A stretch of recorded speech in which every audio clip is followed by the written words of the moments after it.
Hey guys, in this video, I'm going to show you how you can go ahead and download Google Classroom.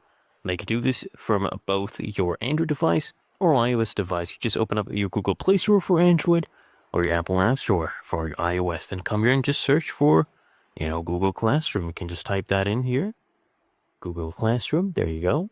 Then come here and install this, okay? It's by Google LLC. You'll see it has over 100 million downloads. So that is the correct one. This is the logo right now. So I've currently started installing it. So just wait for it to be done installing. And then we'll be able to open this up, right? So it's almost done right there. So you can see it is currently installing. So we have it downloaded. And now I can go ahead and open this up. So just click on open right here. Click on get started. Choose the email you want to go ahead and use. So I'll use this one right here. And we are currently signed in. Right? So we'll wait for this and then deny notifications for now. And there you go.